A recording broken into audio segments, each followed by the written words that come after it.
Hey guys, Doc Pattison here, teaching pastor at Cap City. Welcome to our Core52 wrap-up for week 20 on the theme of prayer. Now guys, prayer is one of the strangest things Christians do when you stop and think about it. We speak to someone who we cannot see, someone who already knows everything, somebody infinitely wiser than we are. And yet Jesus says, not if you pray, but when you pray. And most people do pray. People pray when they're desperate, when someone they love is sick, when they're afraid, when life is falling apart, if they want something badly enough. But Jesus presents prayer as something deeper than emergency communication with God. Prayer is not merely a spiritual 911 call. Prayer is learning to live with God. And nowhere do we see that more clearly than the Lord's Prayer. Now, what strikes me every time I read it is the order that Jesus gives us. Most of us naturally begin with ourselves. God help me, God fix this, God provide that, God fix this problem.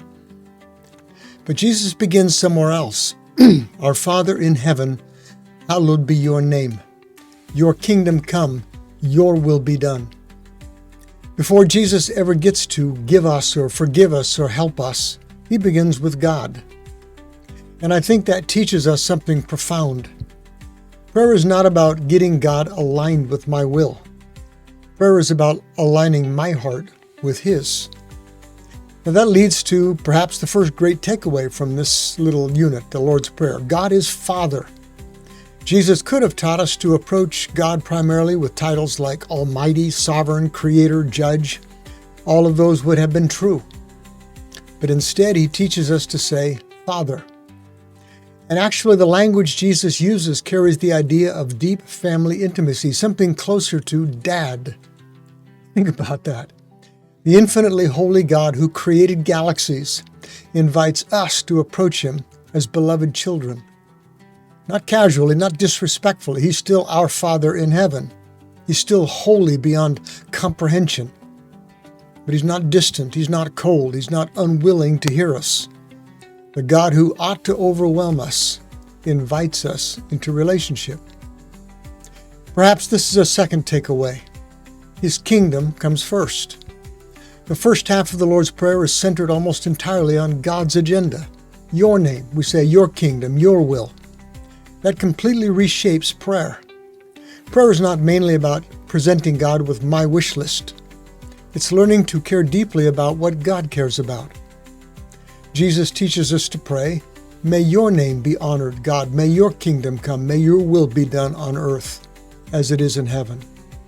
And then, only then, do we begin bringing our needs before Him. That doesn't mean our needs don't matter. They absolutely do. Jesus teaches us to pray for daily bread, forgiveness, protection, and help. God cares about all that deeply.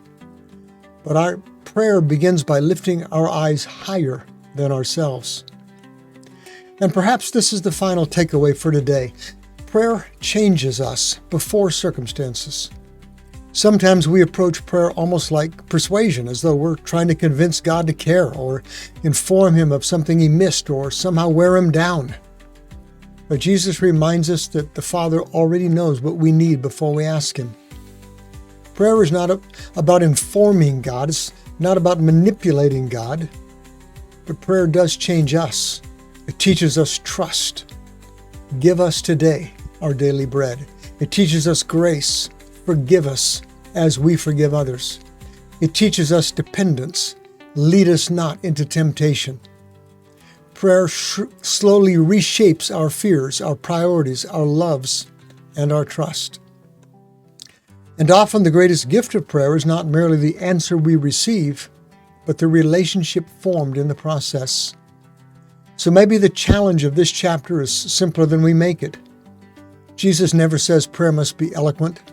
He never says it must be impressive. He simply says, when you pray. So talk to your Father daily, honestly, humbly, trustingly, because the greatest miracle of prayer is not that we convince God to listen. The greatest miracle is that the God of the universe invites us to speak at all. See you next week, guys.